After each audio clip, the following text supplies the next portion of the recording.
إن الحمد لله نحمده ونستعينه ونستغفره ونؤمن به ونتوكل عليه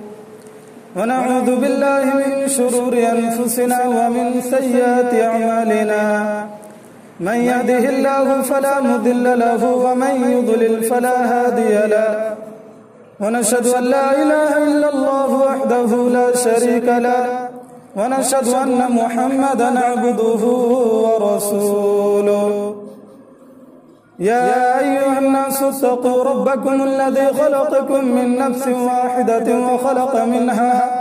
وخلق منها زوجها وبث منهما رجالا كثيرا ونساء واتقوا الله الذي تساءلون به والأرحام إن الله كان عليكم رقيبا يا أيها الذين آمنوا اتقوا الله حق تقاته ولا تموتن إلا وأنتم مسلمون يا أيها الناس اتقوا ربكم الذي خلقكم من نفس واحدة يا أيها الذين آمنوا اتقوا الله وقولوا قولا سديدا يصلح لكم أعمالكم ويغفر لكم ذنوبكم ومن يطع الله ورسوله فقد فاز فوزا عظيما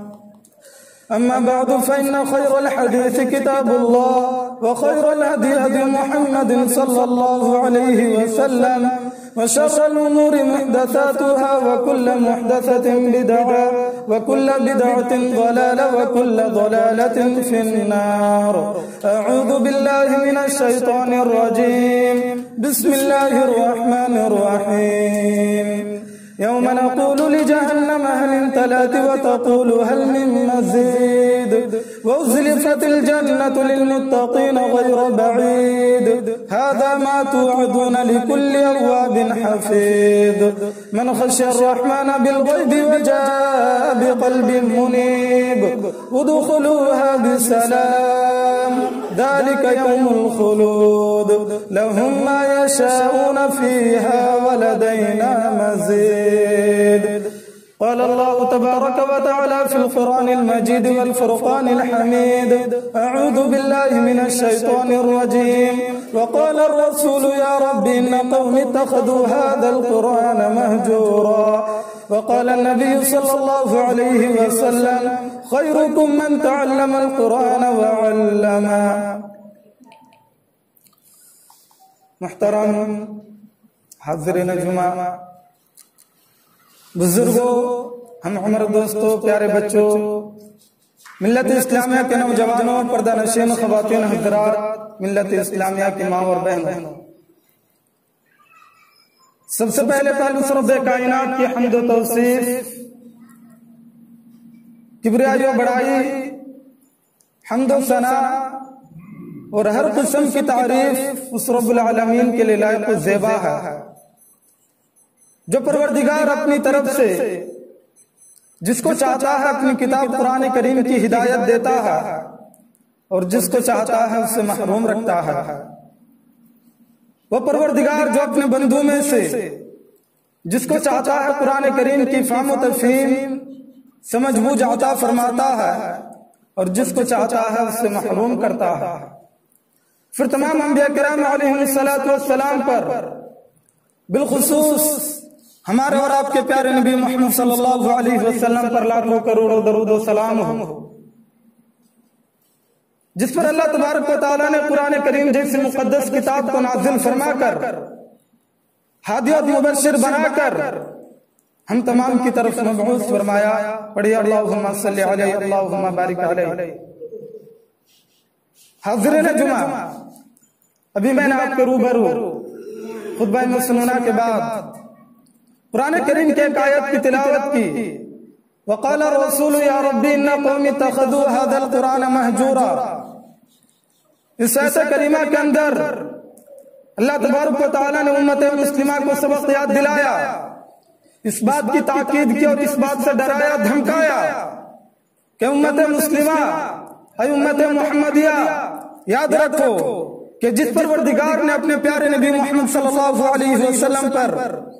قرآن کریم کو نازل کر کے تمہاری طرف مبعوث کیا تھا تمہاری طرف بھیجا تھا اس لیے کہ تاکہ تمہاری رشد و ہدایت کرے، رہنمائی کرے، تمہاری رہبری کرے۔ لیکن اگر تم نے قرآن کریم کو چھوڑا، اگر تم نے قرآن کریم کو ترک کیا، تو یہی پیارے نبی صلی اللہ علیہ وسلم کل قیامت کے دن رب کائنات کے دربار میں، رب کائنات کے آگے کھڑے ہو کر اللہ تبارک و تعالیٰ سے شکایت کریں گے، شکوہ کریں گے، درخواست کریں گے۔ وقال الرسول، اور رسول صلی اللہ علیہ وسلم کہے گا، یا رب ان قوم اتخذوا هذا القرآن مہجورا، کہ پروردگارا، اے میرے رب، یہ میری قوم کے لوگ ہیں جنہوں نے قرآن کریم کو ترک کیا تھا، جنہوں نے قرآن کریم کو چھوڑا تھا۔ گویا کہ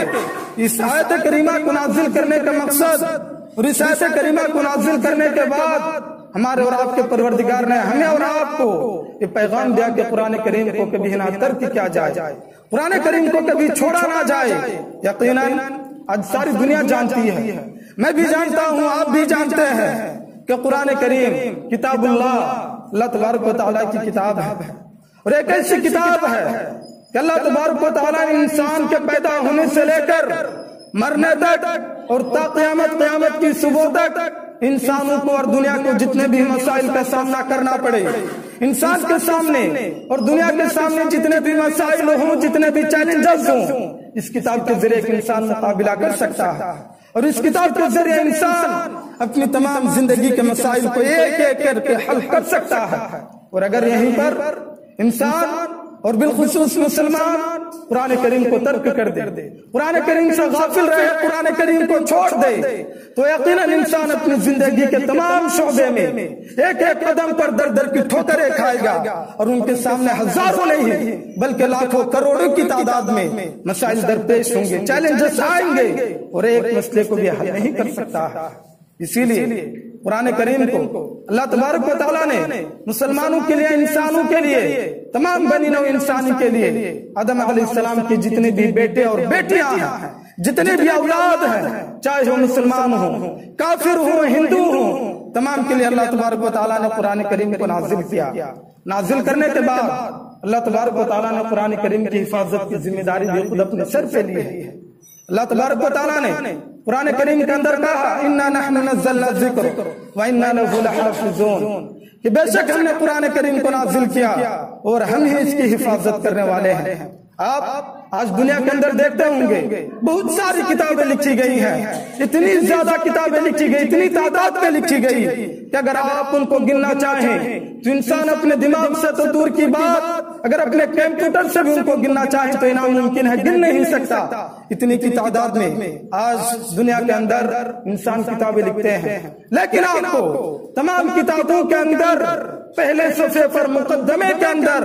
تمام جو رائٹرز ہوتے ہیں، لکھنے والے ہوتے ہیں، مصنف ہوتے ہیں، مؤلف ہوتے ہیں، محقق ہوتے ہیں، اس سارے اپنی کتاب کے پہلے صفحے پر قارئین کرام سے جو پڑھنے والے ہوتے ہیں ان سے گزارش کرتے ہیں کہ میں نے کتاب لکھی ہے، ہو سکتا ہے بشرط انسان ہونے کے ناطے اس کتاب کے اندر کہیں کمزوری، کوتاہی اور غلطی رہ گئی ہو، لہذا میں قارئین کرام سے گزارش کرتا ہوں کہ اگر آپ کو کہیں کچھ غلطی مل جائے تو آپ ہمیں مشورے سے نوازیں، آپ ہمیں مطلع فرمائیں، اطلاع کریں، صد شکریہ کے ساتھ آپ کا مشورہ قبول کیا جائے گا۔ لیکن قرآن کریم کا جب معاملہ آتا ہے تو اللہ تبارک و تعالیٰ سب سے پہلے صفحے پر سورۃ البقرہ کی پہلی آیت پر کہتا ہے، ذالک الکتاب لا ریب فیہ، یہ ایک ایسی کتاب ہے جس میں شک و شبہ کی کوئی گنجائش نہیں، نہ تو رد و بدل کی کوئی گنجائش ہے، اور نہ خطا غلطی کی کوئی گنجائش ہے، اور نہ لفظش کی کوئی گنجائش ہے۔ گویا کہ دنیا کے مصنفین، دنیا کے کتاب لکھنے والے رائٹرز پہلی کتاب کے اندر گزارش کرتے ہیں کہ غلطی ہو سکتی ہے، وہ مانتے ہیں، اقرار کرتے ہیں، لیکن پروردگار اعلان کرتا ہے کہ اس کتاب کے اندر کہیں آپ کو کوئی غلطی نظر نہیں آئے گی۔ الغرض آج میرا موضوع قرآن کریم کی نہیں بلکہ اس آیت پر اِنَّا نَحْنُ نَزَّلْنَا الذِّكْرَ وَإِنَّا لَهُ لَحَافِظُونَ کہ اللہ تبارک و تعالیٰ نے اس کی حفاظت کی ذمہ داری لی ہے۔ اللہ تبارک و تعالیٰ اب اس قرآن کریم کی حفاظت کس طرح اپنے بندوں سے کرواتا ہے، اور ایک انسان، ایک بندہ، ایک مسلمان قرآن کریم کی حفاظت کس طرح کر سکتا ہے، اس موضوع پر، اس ٹاپک پر اور اس عنوان پر آج میں آپ کے سامنے، آپ کے روبرو قرآن اور حدیث کی روشنی میں کچھ گفتگو کرنے کی کوشش کروں گا۔ سب سے پہلی بات کہ آج کل ہمارے گاؤں گھر سماج سوسائٹی اور معاشرے کے اندر جو ایک لوگوں کے ذہن میں تصور پایا جاتا ہے، ایک گمان پایا جاتا ہے، ایک سوال پیدا ہوتا ہے کہ اپنے بچوں کو حافظ کیسے بنائیں۔ اور یقیناً اسی ٹاپک پر میں آپ سے گفتگو کروں گا کہ آپ اپنے آنے والی نئی نسل کو، آل و اولاد کو، آپ کے اپنے بچوں کو قرآن کریم کا حافظ کیسے بنائیں، اور قرآن کریم کا حافظ کیوں بنائیں، اس کا قرآن اور حدیث کے اندر کیا اہمیت اور فضیلت بتائی گئی ہے، اس کی روشنی میں گفتگو کروں گا۔ سب سے پہلے میں اس بات کو دور کرنا آپ کے ذہن سے چاہتا ہوں کہ آج میرے اور آپ کے ذہن میں، عوام الناس کے ذہن میں، لوگوں کے ذہن میں ایک باتیں پائی جاتی ہے کہ انسان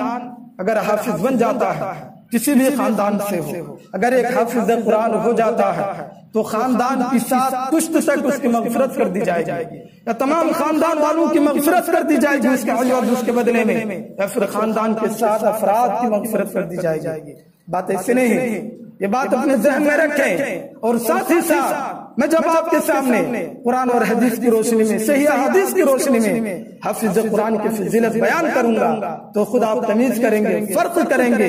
کہ آخر صحیح بات کیا ہے اور غلط بات کیا ہے۔ یقیناً آپ کے کالے کرتوت کی وجہ سے یا آپ کے کالے کرتوت کو آپ کے بچوں کی نیکیاں کبھی مٹا نہیں سکتی ہیں۔ ہاں، آپ کے بچوں کے جو نیک اعمال ہیں، جو نیک کام ہیں، اس کے ذریعے اللہ تبارک و تعالیٰ آپ کو نامہ اعمال میں اضافہ فرمائے گا، اللہ تبارک و تعالیٰ آپ کو اجر و ثواب سے ضرور نوازے گا، لیکن آپ کے گناہ کو سے معاف نہیں کرے گا، یا آپ کی مکمل کلی طور پر مغفرت نہیں کر دے گا۔ یقیناً آج ضرورت ہے معاشرے کے اندر، سماج کے اندر، سوسائٹی کے اندر، ماحول کے اندر، گاؤں بستی کے اندر کہ ایک گھر سے انسان حافظ قرآن بنائے، اپنے اولاد کو حافظ قرآن بنائے۔ کیوں؟ اس لیے کہ میں نے خطبہ مسنونہ کے بعد سب سے پہلے جو حدیث پڑھی ہے، خیرکم من تعلم القرآن وعلمہ، پیارے نبی کریم صلی اللہ علیہ وسلم نے اپنی زبان سے اعلان کیا کہ دنیا میں سب سے بہتر انسان وہ ہے جو قرآن کو سیکھتا ہے، قرآن کو پڑھتا ہے اور قرآن کو پڑھاتا بھی ہے۔ اگر اللہ تبارک و تعالیٰ چاہتا، پیارے نبی کریم صلی اللہ علیہ وسلم اگر چاہتے تو ایک اچھے ڈاکٹر کی تعریف کر سکتے تھے، ایک اچھے انجینئر کی تعریف کر سکتے تھے، یا پھر ایک اچھے سائنٹسٹ کی تعریف کر سکتے تھے، لیکن اس حدیث کی روشنی میں آپ دیکھیں کہ کسی ایک مالدار کی تعریف نہیں کی، کسی بڑے ڈاکٹر کی تعریف نہیں کی، کسی بڑے انجینئر کی تعریف نہیں کی، یا دنیا کے کسی انسان کی تعریف نہیں کی۔ تعریف کی تو اس کی جو قرآن کریم کو پڑھتا ہے، جو قرآن کریم کو پڑھاتا ہے۔ آج آپ سے میں سوال کرتا ہوں اور آپ اپنے دل سے پوچھیں تو ماں باپ کون ہوگا جو یہ نہ چاہتا ہو کہ میرا بیٹا دنیا کا بیسٹ انسان ہو، دنیا کا سب سے اچھا انسان ہو، دنیا کا کامیاب انسان ہو؟ یقیناً ہر ماں باپ کی خواہش ہوگی، آرزو ہوگی، تمنا ہوگی کہ میرا بچہ، میرا بیٹا دنیا کا بیسٹ انسان ہو، ایک اچھا انسان ہو، دنیا کا کامیاب انسان ہو۔ اگر آپ کے اندر یہ خواہش ہے، یہ آرزو ہے، یہ تمنا ہے، یہ حسرت ہے، یہ جذبہ ہے، اور اگر یہ ولولہ ہے تو پھر آپ کو اپنے بچے کو، اپنے بیٹے کو بیسٹ بنانے کے لیے، اچھا بنانے کے لیے آپ کو حافظ قرآن بنانا پڑے گا۔ دوسری بات کہ آج اگر آپ کے بچوں میں سے، آپ کے بیٹے میں سے کوئی بیٹا، کوئی بچہ اگر آج دنیا کے بڑے اسٹیج پر بیٹھ جائے یا گاؤں گھر کے کسی بڑے اسٹیج پر بیٹھ جائے تو آپ دل ہی دل سے خوش ہوتے ہیں، دل ہی دل میں مسکراتے ہیں، اور آپ کو خوشی محسوس ہوتی ہے کہ آج میرا بیٹا، آج میرا بچہ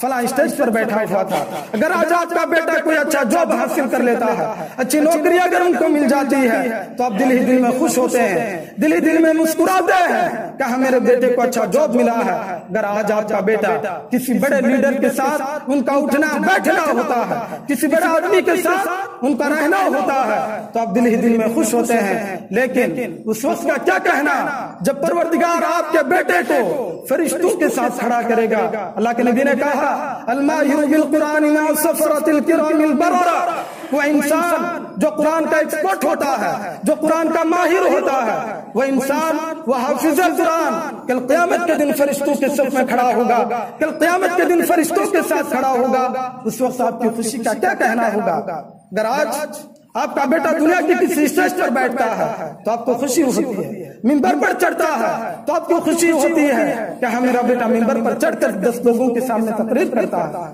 لیکن ذرا سوچے گا، اگر اللہ تبارک و تعالیٰ نے آپ کو عقل سلیم دی ہے، اگر اللہ تبارک و تعالیٰ نے آپ کو دل دیا ہے کہ کل قیامت کے دن جب فرشتوں کے ساتھ القرآن الماہر بالقرآن مع السفرۃ الکرام البررہ، نیک فرشتے، معزز فرشتے، محترم فرشتے، ان کے ساتھ جب آپ کا بیٹا ہوگا تو آپ کو کتنی خوشی نہیں ہوگی. اسی طرح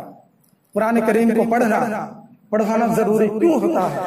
اس لیے بھی ہوتا ہے کہ اللہ کے نبی صلی اللہ علیہ وسلم نے فرمایا اقرؤوا القرآن، قرآن کو پڑھو. کیوں پڑھو؟ فإنه يأتي يوم القيامة شفيعا لأصحابه، کہ جو انسان قرآن کو پڑھتا ہے، جو انسان قرآن کو پڑھاتا ہے، اس انسان کے حق میں کل قیامت کے دن یہ قرآن آ کر سفارش کرے گا. باپ سفارش نہیں کرے گا اپنے بیٹے کے سلسلے میں، ماں سفارش نہیں کرے گی، دنیا کا کوئی بڑا لیڈر سفارش نہیں کرے گا، دنیا کا کوئی سرکار، کوئی بادشاہ سفارش نہیں کر سکتا. لیکن کل قیامت کے دن اگر آپ کا بیٹا حافظ قرآن ہو، اگر آپ کا بیٹا قرآن پڑھتا ہو، اور اگر آپ بھی قرآن پڑھتے ہوں، تو کل قیامت کے دن یہ قرآن آپ کے بیٹے کے حق میں اور آپ کے حق میں سفارش بن کر آئے گا کہ پروردگارا تو میری سفارش کو قبول فرما. یہ تیرا وہ بندہ ہے جس نے مجھے پڑھا تھا، جس نے میری تلاوت کی تھی، جس نے میرے الفاظ و معانی پر غور کیا تھا، جس نے میرے الفاظ و معانی پر تدبر اور فکر کیا تھا، سوچا تھا اور اس پر عمل کیا تھا، اپنی زندگی کو اس کے مطابق ڈھایا تھا. لہذا پروردگارا رب کائنات، میں تیرے دربار میں کھڑے ہو کر اس بندے کے حق میں تم سے سفارش کرتا ہوں، تو میری سفارش کو قبول فرما. صرف سفارش نہیں کرے گا قرآن، بلکہ پروردگار سے لڑے گا بھی، جھگڑا بھی کرے گا اور آپ کے حق میں سفارش کروا کے چھوڑے گا. اتنا ہی نہیں بلکہ آپ اور اگر 2 قدم آگے بڑھاتے ہیں تو آپ کو پتا چلے گا کہ اللہ کے نبی صلی اللہ علیہ وسلم نے قوم کی اور امت کی امامت کا حقدار سردار اسی کو مانا ہے. اسی کا اعلان کیا ہے کہ قوم کی امامت کا حقدار وہی انسان ہو سکتا ہے یا ام القرآن وقراؤہم، کہ جو سب سے زیادہ قرآن کا جاننے والا ہو، جو سب سے زیادہ قرآن کو پڑھتا ہو، وہی انسان اپنی قوم کا، اپنی امت کا، اپنے گاؤں والوں کا، اپنے بستی والوں کا، اپنے معاشرے والوں کا قیادت کر سکتا ہے. وہ انسان کو حق پہنچتا ہے وہ امامت کرے، ورنہ غیر تیرے انسان نہیں جسے قرآن پڑھنا نہ آتا ہو، جو قرآن کو نہ جانتا ہو، قرآن کو نہ پڑھ سمجھ سکتا ہو، اس سے قیادت اور امامت کا کوئی حق نہیں اللہ کے نبی کی حدیث کی روشنی میں. اتنا ہی نہیں اور تھوڑا آپ آگے بڑھے، آپ نے سنا ہوگا کہ اللہ کے نبی صلی اللہ علیہ وسلم کے دور میں بہت سارے غزوات ہوئے تھے، بہت سارے جنگیں لڑی گئی تھی. اس وقت اللہ کے نبی صلی اللہ علیہ وسلم جب اپنے صحابہ کرام کو، مسلمانوں کو لے کر جنگ لڑا کرتے تھے تو اس وقت 1-2 کی تعداد میں نہیں بلکہ ہزاروں کی تعداد میں صحابہ کرام شہید ہوتے تھے. ایسے موقع پر فردن ہر ایک انسان کے لیے قبر کو کھودنا بہت مشکل تھا، دشوار تھا. ایسے موقع پر اللہ کے نبی کریم صلی اللہ علیہ وسلم ایک قبر کے اندر 2-2 4-4 6-6 صحابہ کرام کو دفن کر دیا کرتے تھے. وقت کی قلت کی بنا پر، دشواری کی بنا پر، کہ اتنا وقت نہیں تھا، اتنی فرصت نہیں ملتی تھی کہ ہر انسان کے لیے ایک صحابی کے لیے ایک قبر کو کھودے. جب ایک قبر کے اندر 2 سے 4 سے 6 سے زائد صحابہ کرام کو رکھنا ہوتا، دفنانا ہوتا، تو اللہ کے نبی صلی اللہ علیہ وسلم صحابہ کرام سے پوچھتے، سوال کرتے کہ ان میں سے قرآن کا زیادہ جاننے والا کون ہے، حافظ قرآن کون ہے. صحابہ کرام جس کے بارے میں بتاتا کہ فلاں صحابی، فلاں انسان قرآن کو زیادہ جاننے والا ہے، زیادہ قرآن کا حافظ ہے، تو اللہ کے نبی صلی اللہ علیہ وسلم اس وقت پہلے قبر میں اسی کو دفناتے، اسی کو رکھتے جو حافظ قرآن ہوتا، جو قرآن کا جاننے والا ہوتا. اتنا ہی نہیں بلکہ اللہ کے نبی کی حدیث بھی آپ نے پڑھا ہوگا، سنا ہوگا کم از کم خطبہ سے، خطیبوں سے، کہ ایک انسان جب قرآن کریم کو پڑھتا ہے تو ایک حرف پر 10 نیکیاں ملتی ہیں. اگر آپ کا بیٹا قرآن کریم کا ماہر ہوگا، قرآن کریم کو پڑھتا ہو اچھی طرح، تو یقیناً ان کو جتنا ثواب ملے گا، ان کو جتنی نیکیاں ملیں گی، اجر ملے گا، اتنا ہی آپ کو بھی ملے گا. کیوں؟ اس لیے کہ ان کو پڑھانے میں، ان کو حافظ بنانے میں قرآن یاد کرانے میں آپ کا بھی رول رہا، آپ کا بھی کردار رہا، تو گویا کہ آپ بھی سبب بنے تھے ان کا حافظ قرآن بنانے میں، آپ کو بھی ثواب ملے گا۔ اور یہی بچے کل آپ دنیا سے گزر جائیں گے، مر جائیں گے، دنیا سے جانے کے بعد آپ کے لیے صدقہ جاریہ ثابت ہوگا۔ کیوں؟ آپ کا بچہ جب حافظ قرآن ہوگا، قرآن پڑھتا ہوگا، نماز پڑھاتا ہوگا، امامت کرتا ہوگا، رمضان میں تراویح پڑھاتا ہوگا، تو کم از کم ایک پارہ قرآن پڑھتا ہوگا۔ ایک پارے کے اندر آپ جوڑ نہیں سکتے کہ کتنے حروف ہیں، اب سوچئے کہ کتنے ثواب آپ کے بچے کو مل سکتا ہے، اور اس کی بدولت اللہ تبارک و تعالیٰ آپ کے نامہ اعمال میں بھی اضافہ فرمائے گا، اللہ تبارک و تعالیٰ آپ کو بھی اجر اور ثواب سے نوازے گا، تب جا کر آپ کے نیکیوں کے بدلے بشرط انسان ہونے کے ناطے آپ سے جو غلطیاں ہو جاتی ہیں، جو لفظیں ہو جاتی ہیں، اللہ تبارک و تعالیٰ نیکیوں کے بدلے، ان اجر و ثواب کے بدلے اللہ تبارک و تعالیٰ آپ کے گناہوں کو معاف فرمائے گا۔ خلاصہ کلام یہ ہے ان تمام باتوں کا، قرآن اور حدیث کے نصوص میں نے جو آپ کے سامنے ایک حافظ قرآن اور قرآن کو پڑھنے والے کا جو میں نے آپ کے سامنے ذکر کیا رکھا، خلاصہ کلام یہی ہے کہ آج ہم اور آپ اپنے دل کے اندر اس بات کو ٹھانے کہ اگر ہم اپنے بچوں کے مستقبل کو بنانا چاہتے ہیں، اگر ہم چاہتے ہیں کہ ہمارا بچہ کل چل کر دنیا والوں کے سامنے ایک مقام حاصل کرے، ایک رتبہ ملے، ایک مرتبہ ملے ان کو، تو آپ اپنے بچوں کو حافظ قرآن بنائیں۔ ان اللہ یرفع اقواما بہذا الکتاب، کہ اللہ تبارک و تعالیٰ اس کتاب کے ذریعے بہت ساری قوم کو عروج کے درجہ تک پہنچاتا، اللہ تبارک و تعالیٰ بہت سارے قوم کے مقام کو، مرتبے کو بلند کرتا ہے۔ آج ضرورت ہے کہ آپ اگر اپنے بچوں کو دنیا کے اندر اور آخرت کے اندر با مقام، مرتبہ والا، رتبہ والا، عظمت والا اگر آپ دیکھنا چاہتے ہیں تو آپ اپنے بچوں کو حافظ قرآن بنائیں۔ دوسری بات، اتنے سارے نصوص سنانے کے بعد اب ان لوگوں سے خطاب ہے جو اپنے دل کے اندر اس بات کو ٹھان لیے ہیں، یا جن کے دل کے اندر اس بات کا جذبہ پیدا ہوا، جوش آیا کہ وہ اپنے بچوں کو حافظ قرآن بنائے، تو کس طرح اپنے بچوں کو حافظ قرآن بنائے؟ میں ان لوگوں سے چند گزارشات کروں گا کہ اگر آپ کے دل کے اندر خواہش پیدا ہوئی، خیال پیدا ہوا، جذبہ ہوا کہ آپ اپنے بچوں کو حافظ قرآن بنائیں، تو اس کے لیے سب سے پہلے ضروری ہے کہ جب آپ کا بچہ 2-3 سال کی عمر کو پار کر جاتا ہے، کروس کر جاتا ہے، تو اس وقت آپ ان کے ذہن کو قرآن کریم کی طرف مائل کریں۔ یہ جو نورانی قاعدہ کتاب ہے، قاعدے کی کتاب، قرآن کریم کو پڑھنے کا اصول، ضابطہ، طریقہ کار اس کتاب کے اندر جو بتائی گئی ہے، آپ اس کو اپنے گھروں کے اندر یا پھر اسکول مدرسے کے اندر بھیج کر ان کتاب کو پڑھائیں، اور وہیں سے جب وہ قرآن کریم کو ختم، نورانی قاعدہ جب وہ ختم کرتا ہے، قاعدے کی کتاب کو جب وہ ختم کر لیتا ہے، تو اس وقت ان کو ناظرہ میں لگائیں۔ ناظرہ جب مکمل کر لیتا ہے 6-7 سال 8 سال کی عمر میں، تو 9 10 11 12 ایک انسان کا حفظ کرنے کا جو عمر ہوتا ہے وہ یہی 4 سال۔ 4 سال کے اندر جو انسان حفظ کر لیتا ہے، قرآن کریم کو یاد کر لیتا ہے، وہ جتنا پرفیکٹ ہو جائے گا، 13 14 15 16 اس کے بعد جتنے بھی سال میں حفظ کر لے، یہ بھی اتنا پرفیکٹ نہیں ہو سکتا۔ اس لیے محققین نے، تحقیق کرنے والوں نے بتایا ہے کہ 12 سال کی عمر تک انسان کو ایک بچے کو حافظ قرآن بنایا جائے، تب جا کر اس کا اثر تا دیر رہے گا، دیر پا رہے گا، بہت دیر تک رہے گا۔ دوسری بات، میں ان ماں باپ سے، ان سرپرستوں، والدین سے کہنا چاہوں گا کہ جو اپنے بچوں کو چاہتے ہیں پڑھانے کے لیے، تعلیم دلانے کے لیے، حافظ قرآن بنانے کے لیے، کہ اگر آپ کے گھر کے اندر ٹی وی ہے یا پھر کمپیوٹر ہے، لیپ ٹاپ ہے یا پھر موبائل ہے، ان تمام چیزوں کو باہر نکال پھینکیں۔ کیوں؟ آج کل یقیناً ہر کسی کے گھر میں آپ دیکھتے ہوں گے، ٹی وی تو نہیں ہے غالباً گاؤں کے اندر، اللہ ماشاءاللہ، بہت اچھی بات ہے، لیکن موبائل ہے، اور موبائل سے آپ کو روکا نہیں جا سکتا، آپ اس کو باہر نکال نہیں کر سکتے، اس لیے کہ انسان کی ضرورت ہے، اپنی زندگی کی ضرورت ہے۔ لیکن اب دھیان دیں اپنے بچوں پر، ان معصوم بچوں پر، ان نادانوں پر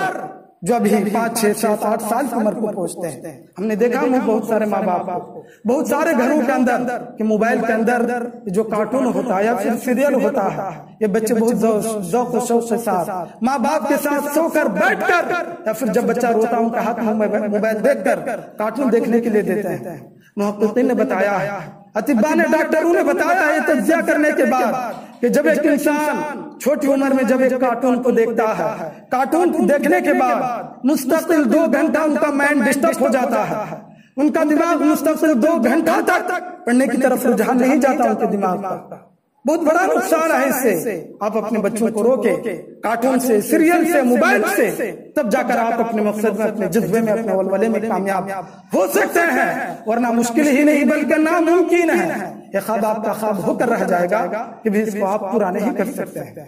تیسری بات کہ ماں باپ کو چاہیے، والدین کو چاہیے کہ جب بچے چھوٹی عمر میں پہنچتے ہیں تو ان کو پیسے کی جو لالچ ہوتی ہے، پیسے کی لالچ نہ دیں. یقیناً آج آپ سروے کیجئے، دیکھئے بہت سارے چھوٹے چھوٹے بچے نہیں پیسوں کی وجہ سے بگڑے ہیں. یقیناً ان کے دل کے اندر بہت ساری چیزیں آئیں گی کھانے پینے کے لیے، بہت سارے خواہشات آئیں گے. آپ اگر اپنے گھر میں دینی ماحول پیدا کرنا چاہتے ہیں یا پھر دینی ماحول پیدا کریں، اب آپ مجھ سے سوال کریں گے کہ چھوٹے بچے ہیں، پیسہ جب تک ان کا ہاتھ میں نہ دیا جائے، موبائل ان کا ہاتھ میں نہ دیا جائے، تب تک یہ نہیں مانے گا. آخر کیا جب یہ پیدا ہوا تھا، پیدا ہونے کے بعد جب سب سے پہلے بات کرنا سیکھا تھا، کیا پوچھا تھا آپ سے کہ ابا مجھے موبائل دیجئے، ابا مجھے پیسہ دیجئے؟ نہیں پوچھا تھا، بلکہ آپ نے بعد میں اس کی عادت بنائی ہے پیسے دے کر، موبائل دے کر. اگر آپ شروع سے کوشش کرتے کہ آپ کے بچے کے اندر دینی ماحول پیدا کرتے، آپ اپنے بچوں کے ساتھ وقت دیتے، ٹائم دیتے ان کو، صبح شام لے کر آدھا گھنٹہ، پون گھنٹہ ان کے ساتھ بیٹھتے، پیار محبت سے ان کو پڑھاتے اور خود پڑھتے، تو آپ کے بچے آپ کو پڑھ کر دیکھ کر ان کے اندر ایک پڑھنے کا جذبہ اور شوق پیدا ہو سکتا ہے اور پیدا ہوگا. اسی طرح دینی ماحول پیدا کرنے کے ساتھ ساتھ آپ کے گھر میں 3 بچے 4 بچے ہیں، ان کو کچھ دعائیں سکھائیں، قرآن کریم کی کچھ سورتیں سکھائیں، چھوٹی موٹی سورتیں. پھر ان کو آپ کہیں کہ مجھے جو سورہ سنائے گا میں ان کو انعام دوں گا. انعام بھی آپ ایسی چیز دیں جو ان کا تعلیمی سلسلہ کو برقرار رکھے. وہ ایک اچھی کتاب دے، اچھے قرآن کریم کو جو اچھی تلاوت والی قرآن ہو، اس کو آپ بچوں کو گفٹ میں دیں، ہدیہ میں دیں، پینسل دیں، قلم دیں، ربڑ دیں. یہ ساری چیزیں بچوں کو گفٹ میں دینے کا ہوتا، پیسہ نہیں. آج اگر بچے بگڑے ہیں، آنے والی نئی نسل بگڑی ہے، تو میں اس کا اس ممبر سے کھلے عام اس بات کا اعلان کروں گا، اور اس کا ذمہ دار ان بچوں کو نہیں بلکہ ان کے ماں باپ کو ٹھہراتا ہوں. یہ ناکام ماں باپ ہے، یہ ناقص ماں باپ ہے جنہوں نے اپنے بچوں کو بگاڑا ہے، اپنے نونہالوں کے ساتھ، اپنے چھوٹے موٹے بچوں کے ساتھ، اور ان کی زندگی کے ساتھ کھلواڑ کیا ہے. یقیناً کل قیامت کے دن آپ کو اپنے بچوں کے سلسلے میں رب کائنات کے دربار میں آپ کو جواب دینا پڑے گا. ضرورت ہے کہ آپ اپنے بچوں کو ابھی بھی کم از کم، اب تک جو ہوا لیکن ابھی بھی بہت وقت ہے، آپ چاہیں تو بہت کچھ کر سکتے ہیں. دوسری بات، جب موبائل کے سلسلے میں آیا اور آپ اپنے بچوں کو موبائل کا عادی بنا دیا ہے، تو یقیناً انٹرنیٹ کا زمانہ ہے اور تقریباً آج گاؤں کے اندر تمام ہی گھروں میں وائی فائی لگ چکا ہے. جب آپ کا بچہ آپ سے موبائل پوچھتا ہے، آپ اسی وقت یوٹیوب نکالیے، اس کے اندر یوٹیوب کے اندر آپ سرچ کیجئے، نکالیے، دیکھیے، بہت چھوٹے چھوٹے معصوم بچے کی آواز میں ویڈیو کی شکل میں قرآن کریم کی تلاوت آپ کو ملے گا. ان ویڈیو کو نکال کر، ان تلاوت کو نکال کر ان بچوں کے ہاتھ میں دیں، ان کو دکھائیں. وہ بچہ جن کا ذہن بھی معصوم ہے، وہ بچہ جب اس چھوٹے بچے کو دیکھے گا قرآن کریم کو پڑھتے ہوئے، تو اس کے دل کے اندر بھی ایک جذبہ پیدا ہوگا، اور وہ بھی کل اس طرح پڑھنے کی کوشش کرے گا، تیاری کرے گا، محنت کرے گا. کل جب ان کو ایک سورہ یاد ہو جاتا ہے، آپ اپنے بچوں کو کہیں کہ بیٹا تم یہ سورہ پڑھو، اس سورہ کی تلاوت کرو. آپ اپنے موبائل سے ان کا ویڈیو بنائیں، ویڈیو بنانے کے بعد جب اس کا پڑھا ہو جاتا ہے، آپ اس کو اس کا ویڈیو دکھائیں. تب دیکھیں کہ بچے کے اندر کتنی خوشی کی لہر توڑتی ہے، ایک جذبہ پیدا ہوتا ہے. پھر اس کے اندر پڑھنے کا ایک ولولہ پیدا ہوتا ہے کہ میں اس طرح پڑھوں گا. کل جا کر آپ کی کوششوں کی بدولت وہی بچہ آپ سے کہے گا کہ ابا جان میں سورہ پڑھتا ہوں، آپ میرا ویڈیو بنائیں، مجھے دکھائیں. ضرورت ہے کہنے سے زیادہ عمل کی اور اپنے بچوں کی، آنے والی نئی نسل کی حفاظت کی. اگر آج آپ کے بچے جو کل کے مستقبل ہیں، کل یہ گاؤں کی قیادت کرنے والے ہیں، امامت کرنے والے ہیں، گاؤں کو سنبھالنے والے ہیں، اگر یہ بچے آج بگڑ جائیں، خدا کی قسم کہتا ہوں میں کہ آنے والی نئی نسل آپ کو لعن طعن کرنے سے کبھی گریز نہیں کرے گی. حد تو یہ ہے کہ گالیاں تک آپ کو دے دیں گی. اگر آپ چاہتے ہیں کہ آپ کی نئی نسل سے آپ دعائیں لیں، ان سے گالیاں نہ سنیں، تو آپ کو کچھ کرنا پڑے گا. اور دنیا کے جتنے بھی سیڑھیاں ہیں، جتنے بھی کامیابی کا قدم ہے، ان تمام کامیابیوں کو اٹھانے کے لیے آپ کو چاہیے کہ آپ تعلیم کی طرف جڑیں.